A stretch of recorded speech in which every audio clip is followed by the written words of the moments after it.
Hi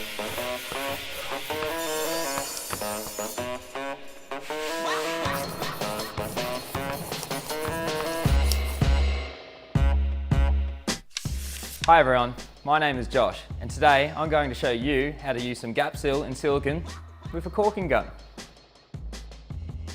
The first step is to get a silicone or gap seal tube and cut the nozzle off. Then screw it into the nozzle and insert the tube into the caulking gun. Push down on the caulking gun trigger, which will then release the silicone or gap seal. So there you have it. Now you know how to use a caulking gun. Thanks for watching.